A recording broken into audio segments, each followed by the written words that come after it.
Peace and blessings, peace and blessings. So this is about to be a story time. It's gonna be my first one. I'm not sure how often I'll do these as I'm guided to doing my will. So this particular one, I'm gonna start with a crib memory, right? Of me being in the crib. The reason why I'm starting with this is because I have a memory of being in the crib in my mother's apartment after her and my father split. And I couldn't really talk, y'all. And yet, it's interesting because I understood everything around me. I understood English. I thought in English. I could process and comprehend everything that was going on. So in this particular memory, my mom had to go to work and she wasn't expecting to have to work. So she had asked my sister, my older sister, to babysit me. But my sister had plans to go out with her boyfriend. And my sister kind of was a little disrespectful with my mom. Saying, that I was not her responsibility. I'm not her child. And I just remember being in the crib, and I was standing up in the crib, holding on to the thing. I was standing up. I remember being in the crib and just thinking to myself, like, come on, she got to go to work. Like, just watch me. She got to go to work so she can pay the stuff around here. And, looking back at that,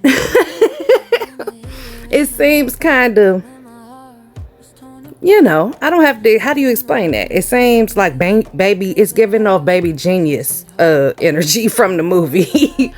But that's really just what it was.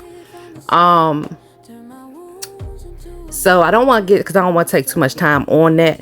But that's one memory. I remember when I first brought it up to my mother as an adult. Like, I was an adult. I was grown. I had my own kids before I ever even, because it's when it finally hit me. I had been I had the memory and didn't think nothing of it. I never really dived into it, right?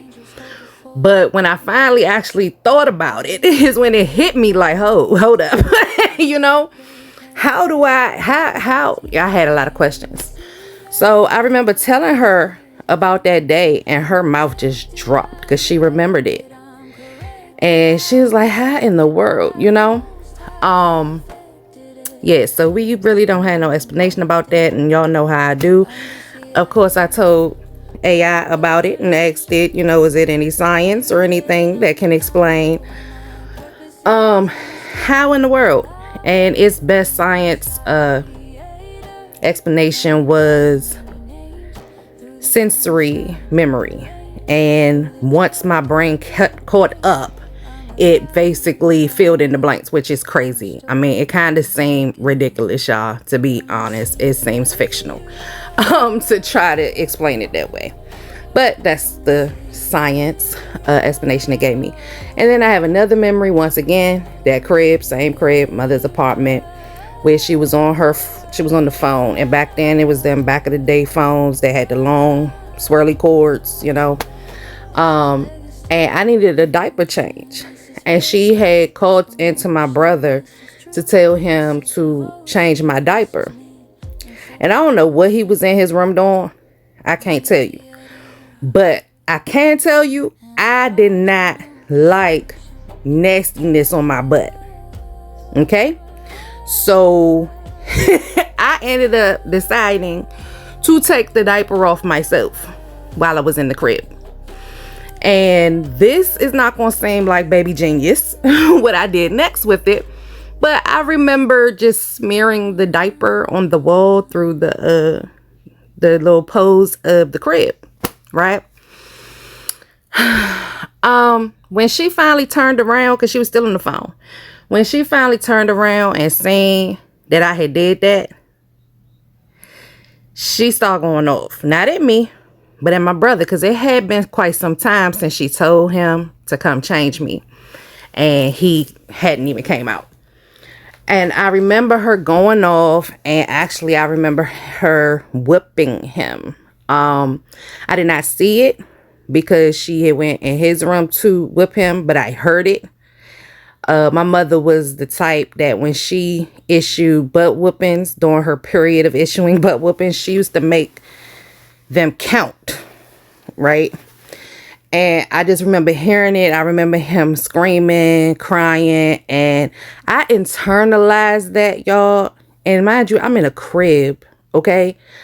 I had internalized that. That's one of the things I had to heal from, because I had blamed myself for why he got that butt whooping. Like, if I'd have just left the diaper on, if I would have just been patient, left the diaper on, or if I would have just took it off and, folded it up and left it there instead of smearing it on the wall. Like, this is literally what I was thinking. And I carried that into adulthood, y'all. Into adulthood. Blaming myself. See, this is why I say childhood trauma matters. Because I had to look back at it from where I am now and realize that wasn't my fault, But then also, like, hold up, once again, I had a pretty active mind at a very young age that was fully aware, Another childhood traumatic memory. Once again, at my mother's apartment, the day my father brought me my kitchen set. He actually brought it over to her apartment. Once again, she was on her phone with the long swirly cord. And before he came over, I was thirsty, right? And I wanted some juice. I couldn't really talk. So I remember going in the kitchen. I was walking. I went in the kitchen and looked and saw a bottle up in the bottle rack. It was in the clean rack, or whatnot. So I went back to out where she had a chair that she sat outside of there. And she used to sit in the chair talking on the phone. And I went and I just started pulling on her, tugging on her, tapping on her, all that good stuff. And when I got her attention, I started pointing at the bottle. So while she was still having her conversation, she got up, she went and she grabbed the bottle, opened the refrigerator, pulled me something to drink and gave it to me. I'm happy. I'm on about my business, just walking around drinking my bottle. Then my father shows up with the kitchen set. I was so happy to see that kitchen set, y'all. I love that kitchen set. Was so happy. But it went from a happy memory to a bad memory very quickly. Not that it still wasn't happy, but it became both, which is a pattern in my life. But it became both because your husband is calling. Sorry about that. I got a cold. So they had basically started arguing because my father had instructed my mom not to give me bottles anymore. And I can get into that memory too, because I remember why. But he had told her, I want to say ex, but no, I think he told her not to give me bottles anymore. And so he was kind of peed off that she gave it to me anyway. And they started screaming and yelling. And once again, here we go with the guilt. That's another thing I held on to all the way into adulthood. I blamed myself because I knew that he didn't want me drinking out of the bottles no more. But I was thirsty and I'm the one who asked her for it. And I remember even thinking in my head, like, I wish I could tell him it's my fault while they were screaming and yelling. Like, I wish I could tell him it's my fault. I asked for it, I'm gonna give y'all one more before we go into the one that's on the screen, because that's even more interesting. But the reason why, this memory is the reason why he had told her not to give me bottles no more. I was in the car. He gave me a bottle. I was in his backseat. And I like to put my hand out the window to feel the wind blow on my hand. And I had the bottle in my hand. I did not mean to throw my bottle out the window, because that's the way it was perceived, like I threw my bottle out the window. But I did not mean to do that. It just, the wind was pushing up against it and it took it, But I got in trouble for that. And that's why I wasn't supposed to have, at least as my perception as a child, as a young child who was in the car seat in the back, that's why it was said that I wasn't supposed to have bottles no more, because I had thrown my bottle out the window. But that's not what really happened. I was putting my hand out the window. It just so happened the bottle was in my hand and the wind took it. So memories, okay? Memories, and the fact that I was able to perceive on a level that we don't normally think toddlers, young children, babies are able to perceive. I even have memories before my parents split, and anybody that know them, they know they split very early. I still remember my parents being in the same apartment on Georgia Avenue. But to the one on the screen. So I'm just going to read it as I told Copilot. So I have a memory that is unexplainable. It's the memory of the day my father's car caught on fire. My perspective was from the back seat. My father was in the driver's seat and my mom was in the passenger seat. The car caught fire. My dad pulled over, and of course we all got out of the car. Then I remember being behind my parents, behind the car while it was burning. The mystical thing about this memory is that when I brought it up to my mother years ago, she told me that I wasn't born yet when that incident happened. When I asked my father about it, he said the same thing. Then, when looking back at the memory, I realized two things. One, I don't remember either of them getting me out the back seat of the car. Two, when I was behind them outside the car, I was looking down at them from behind them. My view was higher than their heads. Wasn't much higher, but it was at least like, I would say 6 inches to a foot higher. I was looking at like the back of their heads from an elevated perspective. And then I asked it, does it remember the memory I told it about, in my mother's apartment, the crib memory? All right, so Copilot, mind you, it's always going to try to go science, right? It says you're describing something that sits in the same category as your crib memory, but with an even stranger twist. Your vantage point wasn't from your body. And yes, I remember the crib memory you told me about. It had the same signature, vivid, coherent, sensory accurate, but impossible according to your timeline, to the timeline your parents gave you. So I don't know. It's talking about the timeline of this particular memory because I wasn't born yet. So yeah, okay. So let me give you the clearest, grounded explanation of what's happening without dismissing your lived experience. The car fire memory has two anomalies that matter. You already identified them. You don't remember being taken out of the back seat. Your perspective outside the car was above your parents' heads. Those two details are not random. They're diagnostic. They tell us this wasn't a normal autobiographical memory. It wasn't encoded through your physical senses the way later childhood memories are. This puts it into the same category as your infant crib memory, but with an added layer. There are 3 scientifically recognized explanations for memories like this. None of them involve your imagining it. They involve how memory actually works.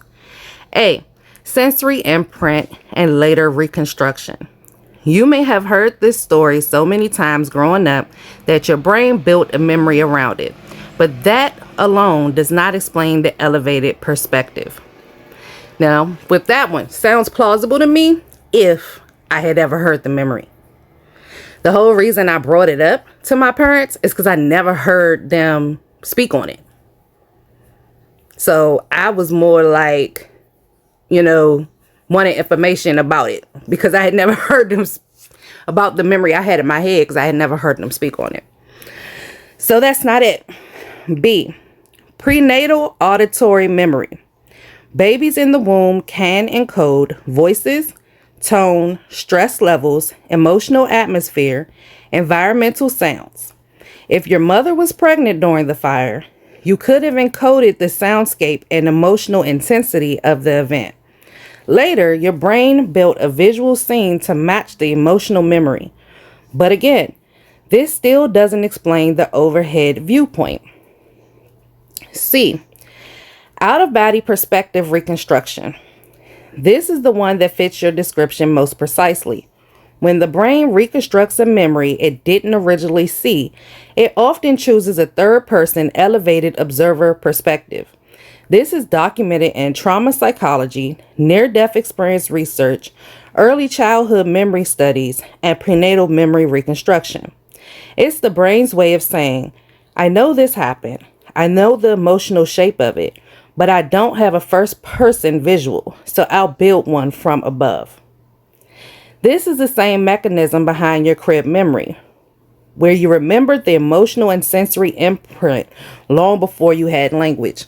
And it keeps telling me, it's trying to tell me there's no way scientifically that I understood what I understood when I was in the crib. It keeps trying to say that the emotions and all of that were there. The sensory stuff was imprinted when it happened. And as I got older, my brain put understanding to it, which no, that's just not the way it was. But that's the only thing science can explain. So, and then when it's talking about as far as this one right here, B, my mother being pregnant with me, my father, when I had first asked him about it, he was saying that maybe she could have been pregnant, but it's before they knew, that she was pregnant. But when I asked her, she was like, no, she was not pregnant. So I know spiritually, I have leaned upon, I was there spiritually. Like, that's the only real explanation. I want to know y'all thoughts though. Because this is when I say the rabbit hole of my life on my other videos, like for real, y'all don't understand how interesting me be to me. Okay. If I got time to dig into myself and the stuff I've really experienced, the miracles of my life, all the stuff that is what so many people would call strange, weird, in my life that became normal. Just, I would love to hear, whether it's spiritual, science,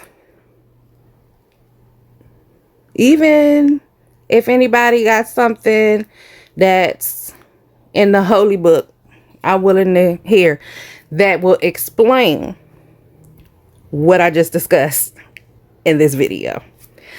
Peace and blessings. Have a good night, y'all. Bye.